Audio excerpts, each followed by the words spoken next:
جی میرا سوال یہ ہے کہ کیا اوکے، آپ کا سوال اب آپ کی خدمت میں پیش دوسری کروں چیز گا۔ میں یہ پوچھنے والی تھی کہ مطلب 6-7 مہینے جب انہوں نے مجھے گھر سے نکالا تو اس کے بعد میں وہاں واپس نہیں گئی ہوں ان کے گھر، میں اپنے سسرال واپس نہیں گئی ہوں، تو اب وہ مجھ سے تعلق بھی نہیں رکھنا چاہتے ہیں، بالکل ناراض ہے سب مجھ سے۔ تو مجھے یہاں پر جو ہے نا میرے ریلیٹیوز وغیرہ کہتے ہیں کہ آپ کی جو ہے نماز قبول نہیں ہوگی، آپ ناراض ہو یہ وہ۔ میں ان سے کہتی ہوں کہ میں تو ذاتی طور پر میری کوئی ناراضگی نہیں ہے، بالکل اب جب وہ خود ہی مجھ سے تعلق رکھنا نہیں چاہتے تو میں کیسے ان کے گھر جا سکتی ہوں؟ اور میں جانتی ہوں اگر میں ان کے گھر جاؤں گی، تعلق بحال کرنے کی کوشش کروں گی تو وہ مجھے یقیناً ذلیل کر کے واپس بھیجیں گے اور مجھے دھتکار کر اور مطلب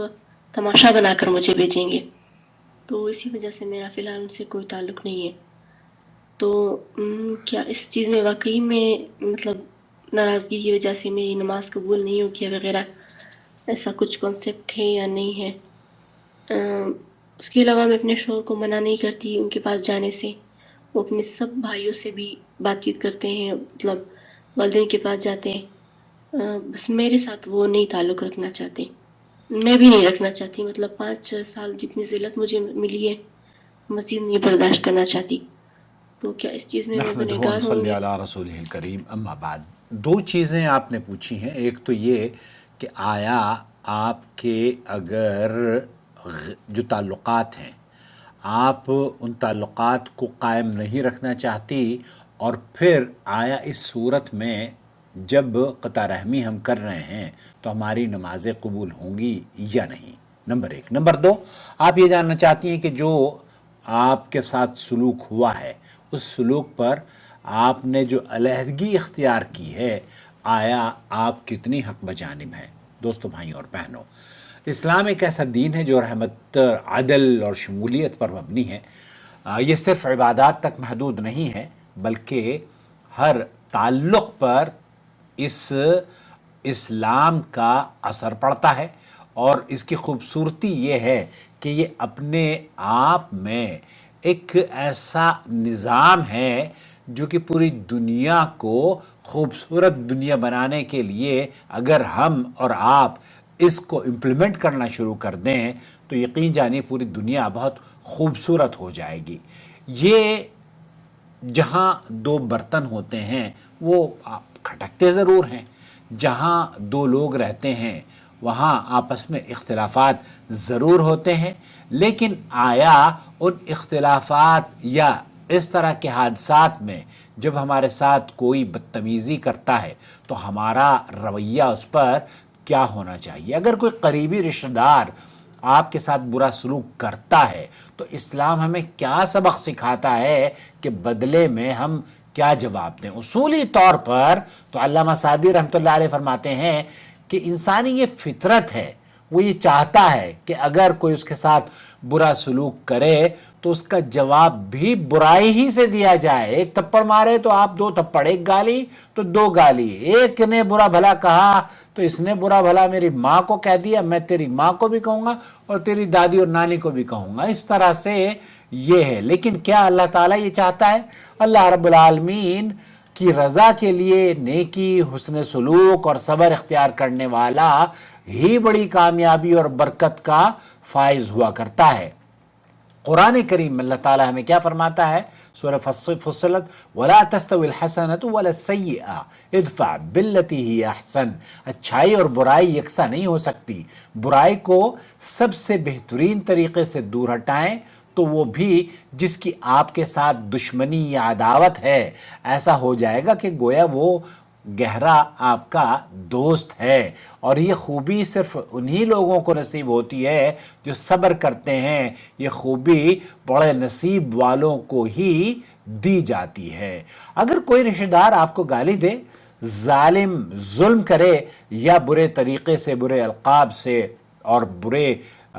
طریقے سے آپ کے ساتھ پیش آئے تو اسلام میں یہ تعلیم دی گئی ہے کہ اس کا جواب گالی یا بدتمیزی سے نہ دیا جائے، نصیحت اور مشورے پیش کیے جائیں، اصلاح کی کوشش کی جائے۔ اگر وہ قطع تعلق کرے یا بات نہ کرے تب بھی سلام میں ہمیں پہل کرنی چاہیے اور نرمی سے بات